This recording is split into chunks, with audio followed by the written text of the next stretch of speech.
Boa noite a todos e a todas. É com imenso prazer que começamos mais um radar, o primeiro radar de novembro. E ele é com o poeta José Couto.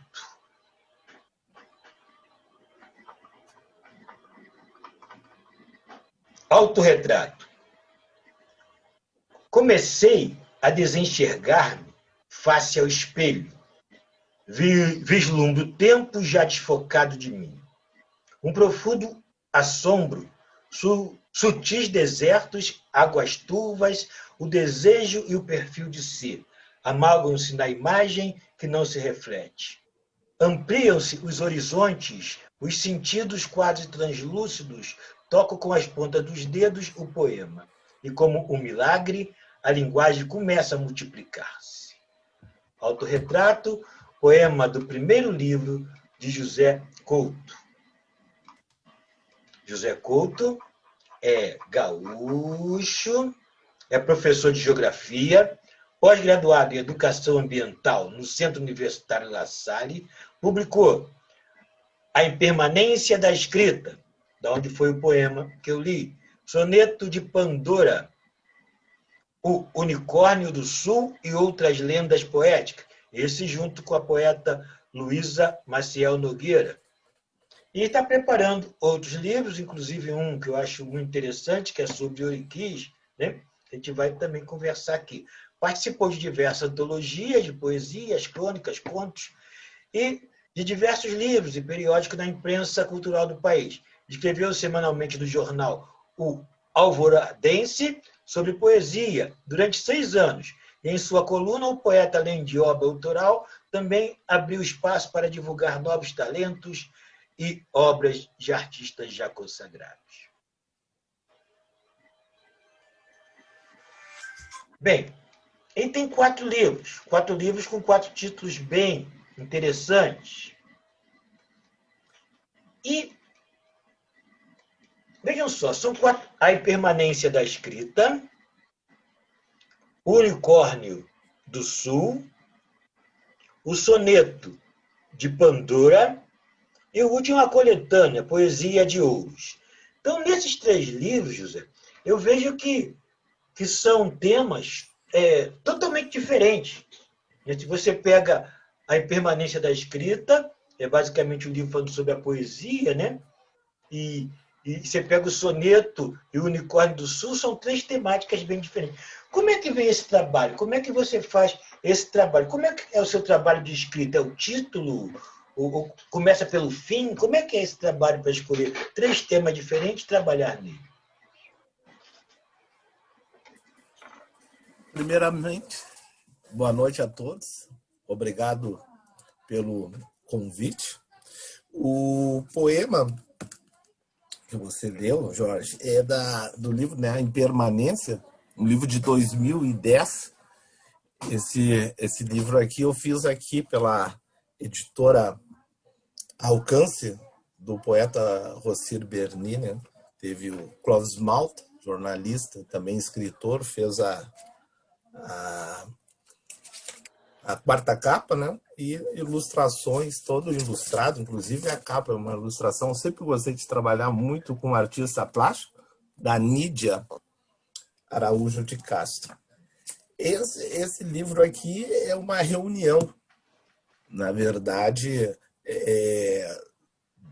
de poemas que eu já havia publicado em jornais, revistas. Então, foi um livro que eu fiz no recorte mesmo, um livro que eu fiz na tesoura. Reuni todos os poemas que já havia publicado, né? E recortei. Eu estava com vontade já de fazer um livro há bastante tempo, só publicando assim antologias e jornal, revistas literárias. E o poeta e editor Rossir me fez um convite, então eu disse, eu vou publicar, porque eu vou me organizar melhor para publicar um livro, né? E, então foi o segundo livro, né, que eu fiz já, mais experiência, foi o Soneto de Pandora, pela já agora pela Penalux, né? E esse aqui surgiu também, são poemas que eu vim postando nas redes sociais, então reuni todos os poemas que eu tinha feito nas redes sociais. Você deu ali o poema, ali o autorretrato, aqui no Sonetos de Pandora, né? Também tem um autorretrato aqui que eu vou ler. Esse livro aqui eu tive o artista plástico que eu viria a trabalhar, ainda estamos trabalhando em vários projetos, inclusive nesse projeto dos Oriquis, né? Que é o artista plástico, também escritor, Arthur Madruga, que fez a capa. Teve a orelha da Joelma, poeta Joelma Bittencourt, a outra orelha da Lourença Lu, poeta também, e do artista plástico que fez para mim O Sonho Mágico de Pandora, a apresentação. Esse aqui. Então, aqui também tem um autorretrato, mas agora um autorretrato já com uma distância maior aos anos. Em águas turvas ou apaziguadas, além do bem e do mal, desejei uma manhã imprevisível a mandala que o vento desenha nos longínquos desertos. Busquei várias definições para alcançá-la. Aceitei todas as imperfeições e entendi que os limites humanos são às vezes fronteiras, outras caminhos, trilhas. E na existência de um moinho, lutei a favor das utopias, o direito de construirmos castelos de areia na inesperada invenção poética da escrita. Mesmo distante, olhando agora no retrovisor, vislumbro a vulnerabilidade do tempo, grão a grão, escorrendo na ampulheta, transitoriedade e impermanência. Se o aprendizado é contínuo, apesar do percorrido, ainda falta um oceano e meio para eu desaprender e começar a entendê-lo. Então, estamos ainda aprendendo, né? Mas esse livro já está mais mais elaborado, né?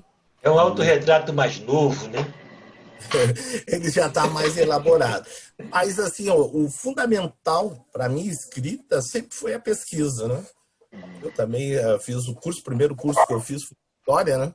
E depois de formado em História, que eu pedi reingresso de diplomado, né, na Federal. Então, fui fazer Geografia, né, na URGS. E acabei me apaixonando, mas o meu primeiro curso foi História. Então, eu gostei muito da pesquisa, né? Então, eu sempre faço pesquisa, né? Agora estou fazendo um livro, na verdade, estou com vários projetos, e é tudo pesquisa. Eu demoro, esse livro, o soneto, assim, ele não tem a pesquisa em si, né? Mas ele teve muito trabalho, sempre reescrevendo. Eu fiz, estou na minha sexta, né, oficina literária. Então, antes, para escrever o soneto, eu fiz 5 oficinas literárias, né? E se aprende muito, né? A gente teve agora o prazer, né? Sermos colegas na oficina, né? Do mestre Cláudio Daniel, e sempre se aprendendo alguma coisa, o exercício de reescrever, né? Eu penso muito que escrever é, sobretudo, reescrever, né? E é para esse livro aqui, ó, o meu terceiro livro, que depois foi uma demanda, assim, muitas crianças na família, e a minha esposa, né, professora de matemática, né, Clarice, me pediu: por que tu não faz um livro infantil? Então, a ideia era recontar as nossas lendas e misturar, né? Botar no liquidificador com todas as lendas, as mitologias, né? Os mitos universais. Então, eu fui buscar as nossas lendas aqui do Sul, né? Com outras lendas aí do Amazonas, né? Da Grécia. Eu convidei para o projeto a artista plástica, né? A Luísa Maciel Nogueira, fez um livro belíssimo, assim, plasticamente, né? Então, a ideia são 20 poemas e cada poema uma ilustração especialmente feita para ele.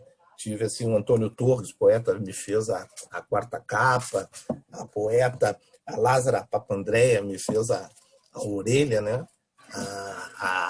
A escritora, a poeta Eloí Elizabeth Bocheco, né? Que é literatura infanto-juvenil, talvez hoje uma das Leia um maiores poema dele. autoras. Leia um poema dele que eu acho que você deixou. Vou ler o autorretrato, que todo livro aqui tem um autorretrato. Então, esse autorretrato é o mais novo ainda. É o mais novo autorretrato. É o mais novo ainda. O poeta, que eu dediquei ao poeta Vander de Porto. Mas é um autorretrato. Papai, o que é poeta? Os bagunceiros e arruaceiros, filho. Uns sonhadores que rasgam dinheiro, desconcertam a linguagem, na lagoa, no lugar do lambari, colocam um violino nadando. No céu, o pampa vertejante, na planície, o mar azulante, e na lapela, um girassol gigante. Dizem coisas inesperadas, inventam ritmos alucinantes, às vezes até sem rima. Atropelo o alexandrino, contrario as leis dos sentidos, mais confunde que esclarecem.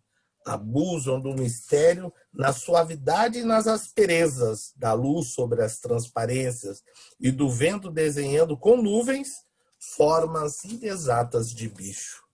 Torno coisas abstratas em ideias concretas imprevisíveis. São capazes de transfigurar qualquer lógica ao limite para declarar o amor, a paz imprescindível e intransferível. E ao final ainda confesso que o poema não serve para nada, assim como as auroras, as utopias, o perfume da cigarra na hortelã e a trilha das formigas cortadeiras no jardim depois da chuva. Papai, quando crescer, posso ser poeta? Eu li esse, muito bom, muito legal. Josafá Santana. Primeiramente, boa noite para todos. É um prazer, José Couto, recebê-lo em meio a nossas propostas de trabalho dos três mal-amados. Quero agradecer a todos os demais convidados que aí estão. E vamos lá. Antena. Reverberações fragmentadas das incertezas. És antena sensível do vir a ser, do indizível, da intricada verdade. Oca, o muito pouco, o quase, se excessivo, a não palavra desconstruída. Dizer minimamente raridades em tempo de louvações eloquentes, elogios ao umbigo, a partícula de Higgs, nos subjuga e revela.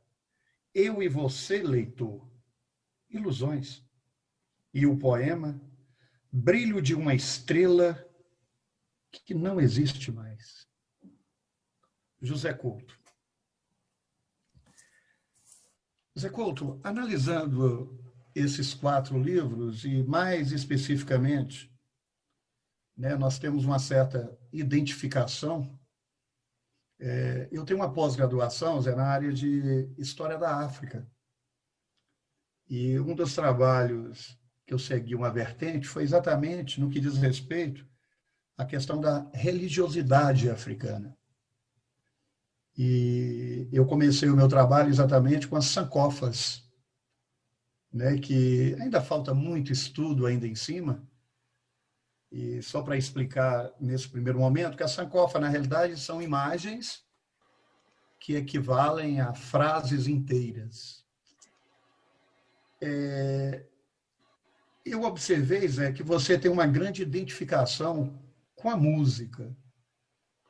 E essas letras de músicas ou de poemas que viraram músicas, na voz e no instrumento de muitos colegas, pelo que eu vi, eu queria saber exatamente isso. O que virou música foi exatamente o que você escreveu enquanto Oriquis? Ou você possui letras fora desse âmbito que também se tornaram músicas?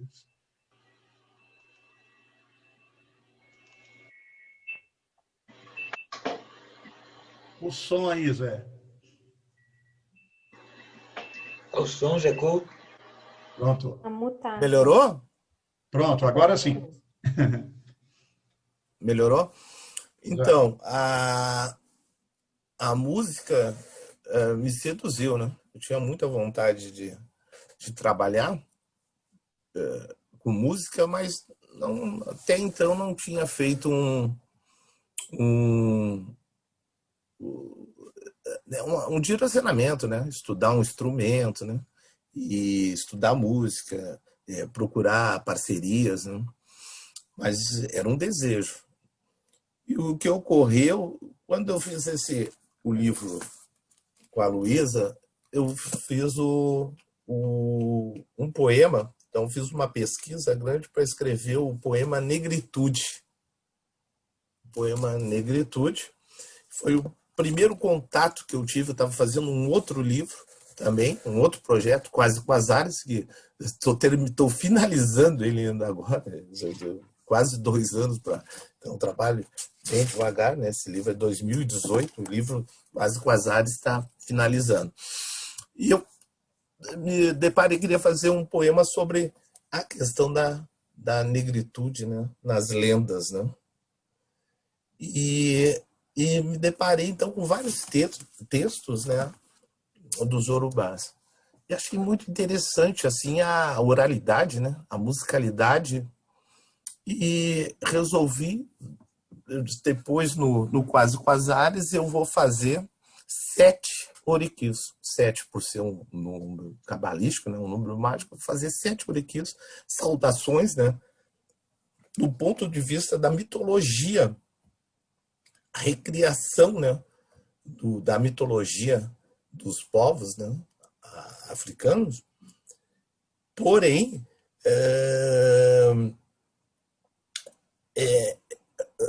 em linguagem, né? Porque na verdade os oriquis eles são cantados, né? São louvações, eles não são escritos, né?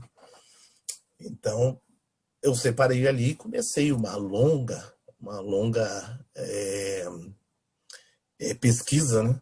Uma pesquisa que levou quase 1 ano, né? Então eu separei 3 livros que para mim foram fundamentais nessa pesquisa, né? Que foi esse aqui, Cultura Tradicional Banto. Esse aqui, para mim, é um clássico, ó, Mitologia dos Orixás e História Geral da África, né? 2 tomos, mas esse tomo aqui, da pré-história ao século XVI... É o da ONU, né? Da Unesco, né? Isso, da Unesco, que foi patrocinado pelos chineses, né? Pela China. Do ponto de vista, não é dizer que o historiador, o antropólogo, né, saiu do colonizador e foi para o outro, né? Não, ali eles chamaram, então, os antropólogos, os historiadores, né? Os sociólogos africanos para fazer. Então, achei muito interessante e vi que a pesquisa. Bom, mas isso aí levou quase 1 ano, fazendo anotações, né, criando tudo. E daí, nisso aí, depois de 1 ano, eu fui escrever o primeiro poema. O primeiro poema, então, eu fiz um ponto riscado, porque o ponto riscado é no terreiro de candomblé, no terreiro de Umbanda, quando a entidade chega, ela se apresenta. A impressão digital da entidade é um ponto riscado. Ela pega o giz e risca, né, os elementos, né, o reino, a falange que pertence. E nisso aí, terminando esse ritual, o dirigente da casa identifica, então, qual é o orixá que ali está e começa o ponto cantado, mas dentro da tradição. O ponto cantado que já existe, né? Martinho da Vila, a Clementina Jesus, tem vários discos de pontos cantados que vão passando também na oralidade, né? Na tradição, mas eu queria criar tudo. Um ponto riscado né? E quando eu falei daí para um pai de santo, né, para um estudioso, né, que eu ia fazer esse trabalho, mas que eu queria assistir alguma coisa, que eu queria trabalhar, mas que não era um trabalho mediúnico, que não era um trabalho religioso, era um trabalho de oralidade, de musicalidade. Ele disse, pô, mas isso é impossível fazer.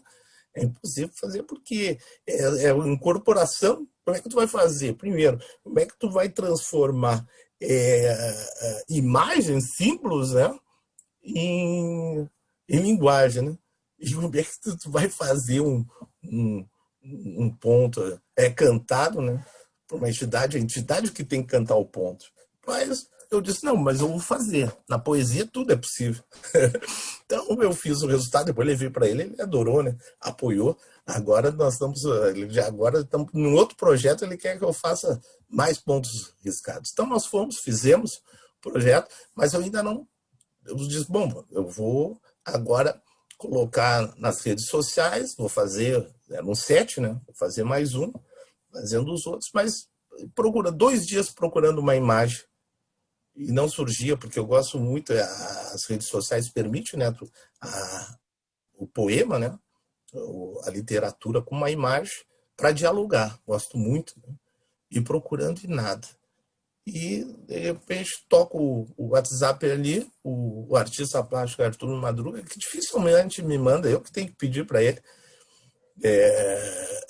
me mandar as artes, né? Ele me mandou uma imagem, e daí eu olhei a imagem ali, perguntei para ele, muito linda, né? Eu disse, mas o que é isso aí? E ele me disse, isso aí é um orixá. Eu disse, puxa vida, eu estou procurando há 2 dias aqui uma imagem de um orixá. E daí mandei para ele o poema, ele gostou, disse, eu vou publicar. E publiquei. Aí o pessoal lá de São Paulo, os cabras de Macrivu e a Fátima, adoraram a partezinha final, que é a parte, né, termina o ponto riscado e vem o ponto cantado. E daí eles adoraram e musicaram, e cantaram, quando eu vi, estava nas redes sociais. Daí eles me perguntaram, pô, Zé, tu não tem mais um outro aí? Eu disse, vou fazer 7. Faz e vai nos enviando que nós vamos musicar. Aí o Francisco, né, o Xaxá, começou, a Fátima de Castro, o Ronaldo Ferro, a Sandra Gomes Leal, começaram a musicar. Depois o poeta também, Gustavo Terra, gostou de um jongo que eu fiz e começou a musicar. Então, se criou ali o Arthur Madruga quis fazer a 7, né? E acabamos fazendo, então, o projeto, né? Que é o projeto... eu tenho aqui, 7 cânticos negros, que são mas tudo recreação. Aqui são recreação de artes, de orixás, mas no ponto de vista, né, do artista, da poesia. Não queriam repetir, né, um trabalho, aqui é o Mauiá, um trabalho diferenciado. Entendi. Axé aqui. Então nós começamos a fazer. Esse aqui foi o primeiro, esse que eu falei. Ele colocou como um orixá. Ele me mandou. Então a ideia aqui também, outro orixá, ele recriou, né? Também fez uma pesquisa. Ele é um artista plástico genial, assim como a Luísa que está aí. Eu dou muita sorte, trabalho com grandes artistas plásticos. Então veio naturalmente. Uhum. Então, o que aconteceu? O pessoal que eu fazia o Oriqui, né? Ele foi me dando os toques, porque não é fácil musicar, né? Então, eles foram me dando os toques. Ó, Zé, tu tem que buscar, nos facilita o trabalho aí. Né? Faz uma rima aqui, quebra um pouquinho aqui. Então, a música entrou e eles foram também... as primeiras estavam mais difíceis e as últimas já estavam bem mais tranquilos, porque eu já peguei o ritmo, né? Peguei a mão, né? Fiquei com a mão mais leve. Uhum. Para os caros colegas aí, o que é o Oriquis, na realidade, né, Zé? É um poema ritual, né, da tradição iorubá. Sim. Cantado até hoje nos terreiros de candomblé, né, seriebando, principalmente os orixás, né? E existe também a questão de introduzido pelos seres na realidade. Eles foram introduzidos aqui pelos próprios seres escravizados, né? É bom que se diga isso, Sim, sim. né?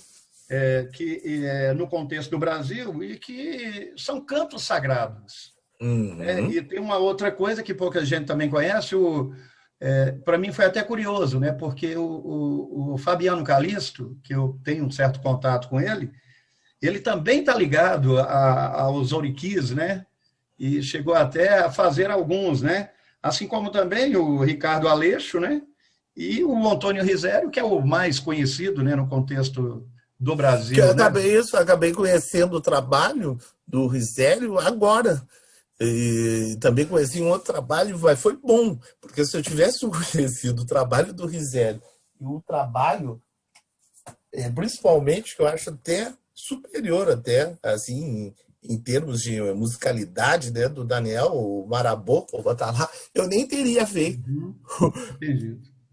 Eu pensei assim, ó, eu ouvi o Vinícius de Moraes, né? Ele fez aquela obra-prima, os, os cantos, né? Afros, com Baden Powell. Uhum. E aí, numa entrevista, por que foi fazer, né, esses cantos? A música brasileira tá muito branca. E daí eu pensei, porra, a poesia brasileira tá muito branca. Então, eu fui buscar um pouco dessa cultura, né, negra para colocar. Então, é a raiz mesmo, oralidade, né, e musicalidade. É a raiz. E foi difícil lá para convencer o pessoal que não se tratava de um trabalho religioso, né, e sim de um trabalho poético, um trabalho de linguagem, de recriar, de reinventar, porque já que Existe não existe, registro, né? por exemplo, Zé, existe registros de Oriquis que datam aproximadamente do século VI, né? No Sim. contexto do continente africano. Eu mesmo tive a oportunidade de Angola, por exemplo, manter contato com os Dencás, né? Caramba, naquela época, isso é uma tradição não somente iorubá, mas acabou tomando exatamente corpo no que nós hoje conhecemos na questão da África Central, entendeu? E vem descendo mais ainda. Agora, é difícil. É a mesma coisa, por exemplo, entender a questão da sankofa, né? A sankofa, por exemplo, eu preferi tatuar meu corpo com algumas sankofas, né? E pouca gente sabe o que é a sankofa. A sankofa, na realidade, são símbolos e que, se você juntar esses símbolos, que são, na realidade, frases inteiras, você faz poesia e faz filosofia com essas imagens. Então, os Oriquis, por exemplo, têm essa tradição de oralidade, mas ela tem uma questão que vai além do que nós chamamos aquela coisa ritmada e que surge não como um repente, né? Mas, na realidade, lá eles guardavam isso como memória. Zé, Sim, muito obrigado, viu? fabuloso. Fabuloso. Jorge, Espero ter esclarecido um pouquinho como é que a música chegou, mas só para finalizar, assim, a música chegou e não parou. E depois disso, eu fui, agora vi que um parceiro de música está aí, o Cristo Oliveira, né? Que também é guitarra, é rock and roll. Fui para o rock também, estamos fazendo música juntos aí, vamos lançar um projeto de música junto, e gostei muito, e fiquei bastante tempo, acho que eu nem fazia mais poesia, só escrevia a letra, que eu gostei, porque é muito bonito tu ver a tua escrita cantada, né? Dá um sabor assim todo especial. Mas agora eu voltei novamente aí, o projeto agora é justamente fazer esse projeto novo, é fazer só pontos riscados e pontos cantados. Beleza. Jorge, devolvo a bola para você, meu irmão.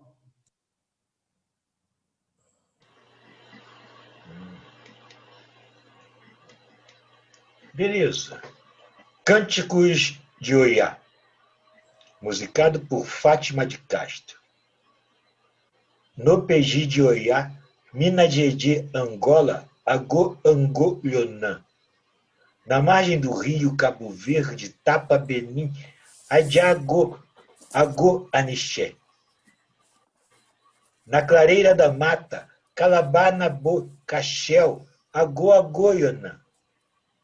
O cheiro da chuva e do entardecer Congo Benguela, Cabina Mondiolo, Ogã de Oiá. Os regatos murmurantes, os matagais lá em Cassange, aos cocos de Quissama, Agoagoia, na dança do Marambiré, invoco São Benedito, vendeiro veredito, abunda o maquiné, agô, cuiá. Cirandeira, cirandeira, pode bater no bumba, o quilombo está arruado, todo enfeitado para bailar. Dança lá na Ganguela, roda lá em Moçambique, gira gungo, rebolo banto, requebra o curimendê. Oiá é filha da brisa, perfume dos relâmpagos, forças da tempestade. Luz majestosa da serenidade, Oiá é nossa mama, Agô, Ogã, o machado de pedra de Xangu, o arco de flecha de Oxóssi, e as flores do mel, e a sede brilhante, as pétalas cheirosas, são dívida para Oiá e Adurê Oiê. São louvações de Oiá, Umbê e Agê. São oferendas para Oiá e seu babalorixá. Isso aí é uma mistura típica entre a língua portuguesa, o muito bando, e Iorubá. Eu acho muito interessante. Eu fiquei surpreso porque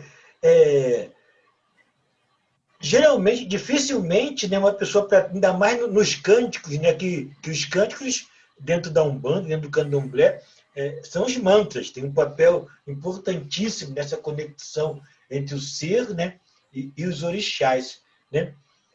De você não ser um iniciado. Eu pensei que você pertencesse ou ao Candomblé ou à Umbanda. Eu fiquei surpreso de saber que você não é. Então, mais a coisa que você traz, Jaco, nessa musicalidade, quer queira ou não, você traz a espiritualidade. Né? Sim. Você traz uma espiritualidade muito grande, muito grande. Né? Há uma provocação que eu faço, eu fico pensando nisso há tempo, como o Josafá já falou desde quando, né? Tem registro de oriquis, né? A gente tem aquele ditado aqui, tem um poeta, compositor brasiliense que fala: África, olhar em ti, o que não é haikai é oriqui. Né? E eu concordo plenamente com isso, porque até as próprias semelhanças da criação dos oriquis, né, voltada à espiritualidade, voltada à conversa com os deuses, né? O haikai também, os primeiros haikais também tinham essas funções, né? Senão, né, os tankas, né? Mas então eu vejo a semelhança muito grande, né? O Josafá falou em símbolos, existe também símbolos na África, o Adinkra, né? O Adinkra, ele é muito igual aos hologramas, como é que é o nome, meu Deus? Aos símbolos orientais. I Ching. Ele é muito I Ching, parecido. não? Hein? Não é O o I Ching? Como é que é o nome daquilo? Ideograma. É muito Ideograma. aos ideogramas. Então eu vejo uma semelhança muito grande entre essa África e o Oriente. Né? Pelo menos dentro dessa literatura. Né? A África sofreu por não ter registro. O Iorubá foi criado e foi escrito no século XVIII, 1700 e alguma coisa. Né? Então, nessas pesquisas, né, nesse ir e vir, né, você não é um cara supersticioso, já deu para ver, o cara que é muito, muito pé no chão, parece até cético, né, em certas coisas, mas escrever um ponto, traçar um ponto, né, escrever uma canção, porque depois você começou a trabalhar os oriquis, né, já direcionado às canções, que são justamente saudações em Iorubá, né? Mas como é que você vê, como é que você tem essa espiritualidade que os oriquis podem ter trazido? E como essa espiritualidade, ela carrega o ritmo, né? Porque quando você faz um conjunto de oriquis para Oiá, você pega o ritmo de Oiá. Eu sei porque eu fico lendo isso aí, eu fico impressionado. Quando você pega Paxangô, você pega o ritmo de Paxangô. Oxalá, você escreve o ritmo de Oxalá, porque todas as palavras em Yorubá levam a isso. Né? E como é que você sente isso? Você sentiu alguma influência? Você viu algum caminho assim meio mediúnico? Ou quando você disse, Com Deus, eu certeza. fiz isso, deu certo? Como é que foi? Muito curioso aí nessa brincadeira. Ela tem isso aí. O primeiro, bom, primeiro a pesquisa, né? A pesquisa foi intensa. Eu fiz uma pesquisa de um ano. Eu fui na biblioteca da PUC, que é a nossa biblioteca, e procurei um livro de gramática. A biblioteca ali tem mais de 100 mil. É uma biblioteca. Eu encontrei um de 1958, ainda tive que pedir autorização para tirar para copiar o livro, né? E fui em biblioteca muito difícil. A maioria estava em francês, muita coisa. Então tinha que pegar os textos e colocar ali no Google, traduzir, né? Alguma coisa em espanhol ali deu para entender, inglês, mas em português pouquíssima gramática, né?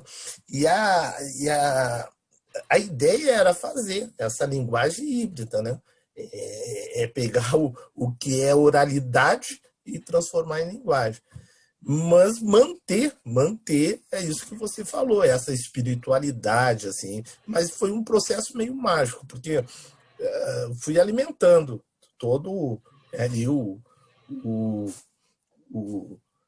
fui alimentando ali o computador, né? A máquina humana, né? Fui alimentando. Chegou um momento e fazendo anotações, né? Muitas anotações, mas eu sabia o caminho que eu queria direcionar o trabalho. E dificilmente, né, a Preta, minha esposa, até disse que eu sou muito bom de cama, né? Porque eu deito e durmo mesmo. Eu dificilmente acordo de madrugada. E eu acordei de madrugada. O primeiro oriki que eu fiz foi o ponto riscado. Acordei de madrugada uma sede assim. E aí fui, 4 horas, eu olhei e disse, 4 horas da manhã, assim, sabe? Fui lá, tomei mago. Passei assim, olhei, eu tinha trabalhado, estava ali, todas as coisas, disse, tá na hora. 4 horas, perdi o sono, tá na hora de começar a escrever esses orikis. Sentei e escrevi. Errei uma palavra, esparrei. Meu Deus, no outro dia terminou o ponto riscado, depois eu vou botar aí para vocês, ele é enorme, ele é complexo assim, a construção, e fui deitar. Daí disse, amanhã eu dou uma lapidada, começo a trabalhar, pensei, vou levar um mês agora ajeitando isso aqui. Chegou, eu olhei assim, eu disse, meu Deus, tá pronto? É isso aqui que eu quero.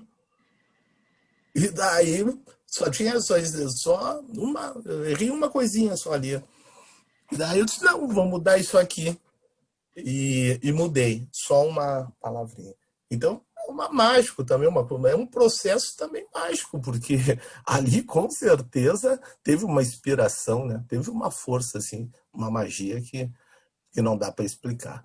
Mas os outros foram tranquilos, a partir daquilo ali eu encontrei o caminho, então eu sabia a direção, né?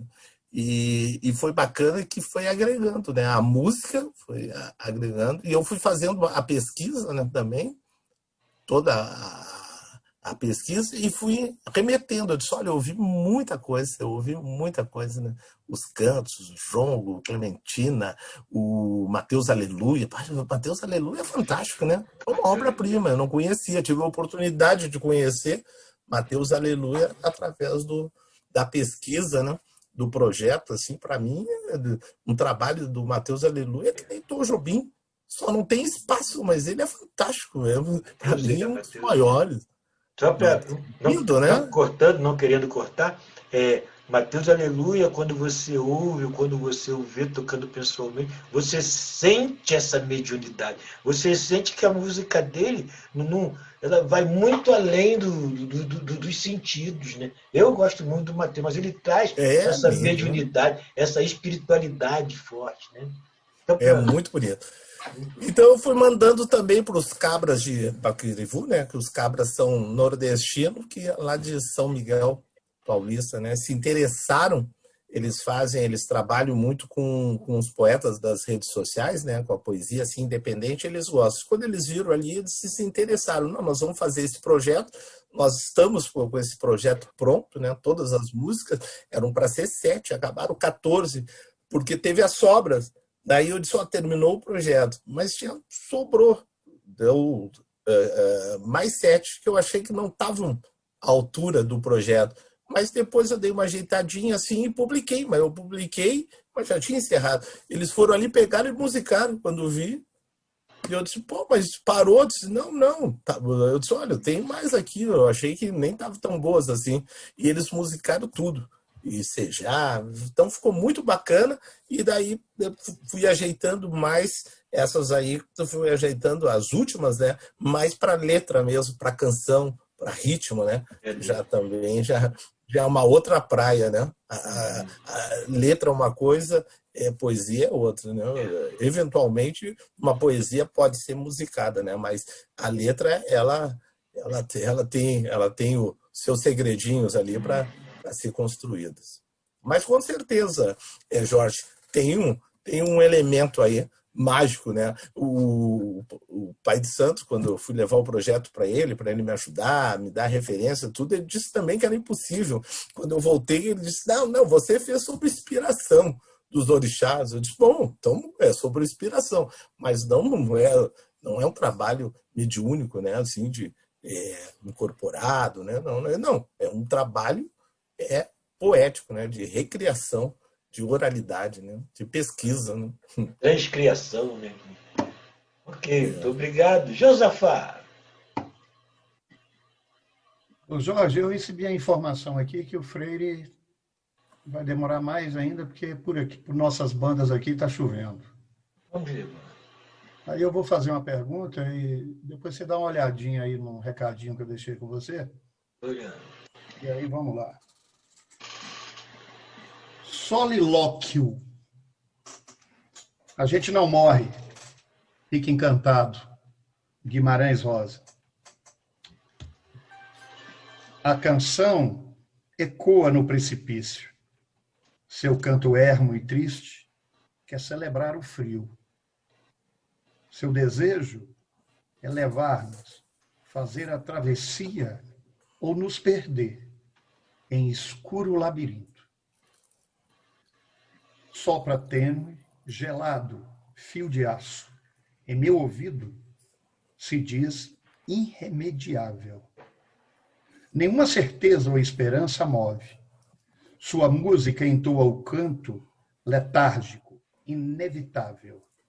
Tempo sem tempo marcado, Ulisses, herói sombrio a vaquejar. O sertão, redemoinho, encruzilhada. Morte, odisseia épica e nos reinventar. Somos seres espirituais retornando ao lar. José Couto. José Couto, esses 3 primeiros livros seu, até o 4º, na realidade, ele ainda não é demarcado por Oriquis, não é isso? Ainda é um projeto, né, que você está caminhando. É um projeto, mas ele já vem, sei lá, não, no primeiro não há nada, né? Mas no Soneto de Pandora já é esse poema.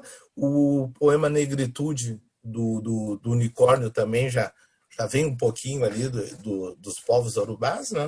Uhum. E mas depois não vem o projeto. Dos Oriquis, não é isso? Pelo que eu vi, não dos Oriquis, né? Agora, uhum. eu queria te entender isso. Não há dúvida de que, né, esses caminhos que você tem trilhado, não há dúvida de que a história está sendo um chão e um céu, né, ao mesmo tempo, para a sua poesia. E ainda mais no que você pretende chegar. Mas eu queria saber o seguinte: traça uma trajetória, né, bem simples, bem direta, do seu primeiro livro até o projeto que eu gostaria que você falasse, de que foi recolhimento de poemas, que houve uma certa identificação pela internet, né? Trace aí uma linha tênue sobre esses 4 trabalhos seus até chegar a isso que você hoje conseguiu estar e se identificar. Então, Lima, quando eu fui para as redes sociais, né, publicar os poemas, daí encontrei vários amigos, né, e entre eles o Arthur Madruga, artista plástico, escritor, né, romancista, poeta e contista premiado, e ele escrevia no jornal O Alvoradense. Tinha uma coluna e ele disse: José, gostaria de fazer um convite, né, vim trabalhar uma coluna no jornal O Alvoradense. Eu disse: uma coluna? Eu disse: mas o que eu vou fazer na coluna? Eu disse: pô, publicar o que tu quiser. Eu fui lá conhecer o jornal, fui lá conhecer o proprietário, né, do jornal, ver a proposta, né, ver a linha editorial. E ele disse: não, é livre aqui, não há censura, a coluna é tua, tu faz o que tu quer. Eu disse: pô, tá bom, então assim me serve, né? Aí só eu não tinha muito, eu escrevo muito pouco, só leio mais que escrevo, né? E então era semanal, fazer uma coluna semanal. Eu disse: pô, muito poema bom, tem muita coisa boa. E eu já estava fazendo umas cirandas, assim, umas séries nas redes sociais. Então a gente fazia uma proposta: vamos fazer aí a poesia em crise. Então os poetas escreviam, me enviavam, né, com tema de crise, a poesia de amor, a poesia fizemos várias releituras de poemas canônicos, como Canção de Exílio, né, do Gonçalves, os poetas repensando, né, fazendo. Então tinha um material muito bacana, muito bom, que estava nas redes sociais, e eu comecei a colocar também. A primeira fase do jornal foi impresso, né, e depois ficou então online, ficou bacana, ficou multimídia, né? Podia botar foto, vídeo, podia colocar. Então eu peguei esse material, tinha publicado, acho, durante esse tempo, talvez uns 3, 4 mil poemas, mais de 1000 poetas, né? Eu fiz uma seleção, fiz 3 livros, né? O primeiro, né, eu fiz foi esse aqui, né? A seleção de 52 pessoal que estava participando dessas cirandas, dessas séries, né? E fiz uma. Aqui a Joelma também, com a arte da Janete Prior. Então, comecei a fazer esse trabalho de organizador editorial dos poetas, né? E temos vários agora ainda. Fiz esse outro aqui, esse aqui foi muito bonito, esse trabalho das redes sociais. E o que era esse trabalho? Esse trabalho era um trabalho com artes, né? O artista plástico Arthur Madruga me mandava arte, eu escolhia um poeta, pedia para ele fazer a releitura poética, né, da arte plástica. Então fizemos isso aqui. A Luísa, que está aí, fez a diagramação, porque primeiro ele foi um e-book, depois que ele fez a partir do e-book que a Luísa Maciel Nogueira fez.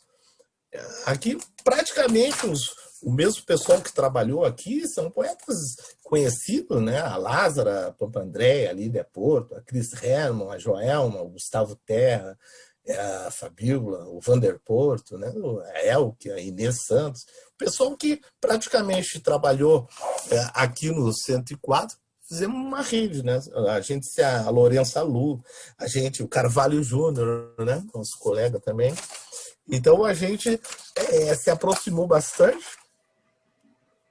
e depois parou. Até agora tem outros que estão levando essas cirandas, né? Agora eu dei uma parada porque eu comecei um trabalho de organização e dá bastante trabalho. E eu também sou professor, né? Eu sou professor. Agora na pandemia continuamos, né? Mas aula remota. Mas eu tenho 40 horas, então, e temos ainda um curso preparatório para escola Tiradentes e escola militar, e eu e minha esposa, mais 30 horas. Então é muita aula. E a poesia seria a válvula de escape, né? É o prazer, aquele momento, realmente, porque não consegue sobreviver, né, de um trabalho. É uma dificuldade muito grande sobreviver do trabalho de escrita no Brasil, né? Que legal, Zé, entender tudo isso de você, viu? Além de garimpeiro, além de um pouco de editor, e aí junta-se mais essa questão da organização, né? Isso a gente chama na poesia generosidade poética. Jorge, deixo essa parte agora com você, Jorge.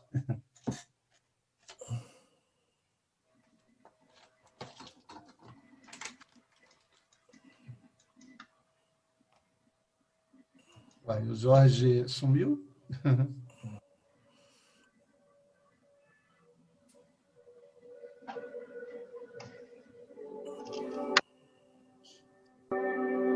Mege, 7 velas perfumadas para Nanã. 7 cantos desconcertantes na pele da nação Yorubá. 7 estrelas alaranjadas do Kilimanjaro vão agradar Iemanjá.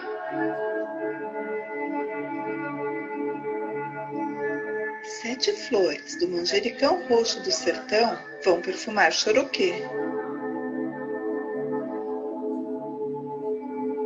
7 cores efervescentes girando nos chakras da paixão.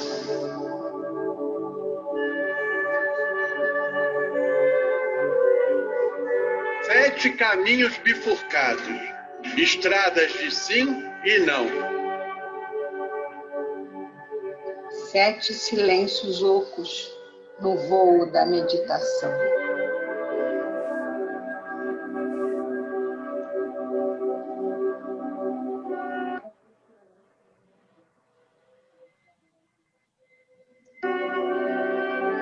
'Mege ao avesso metade logum.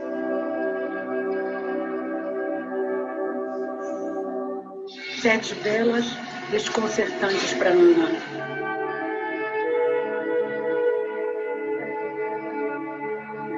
7 cantos perfumados na pele da nação Yorubá.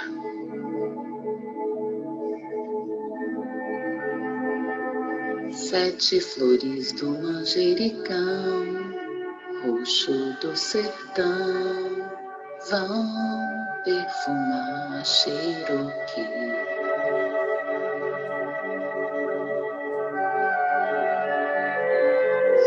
7 flores, flor da laranjeira vermelha do sertão, vão perfumar Iemanjá.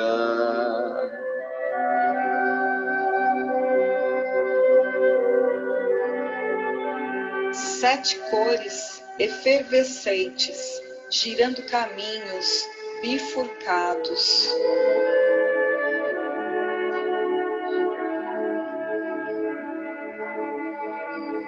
7 chakras da paixão, no voo da meditação.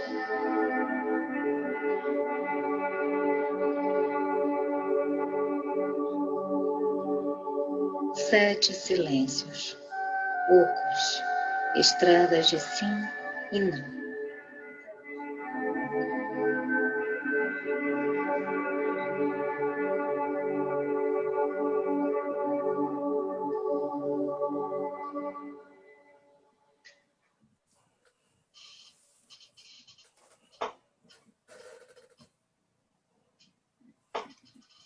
'Fim da primeira parte.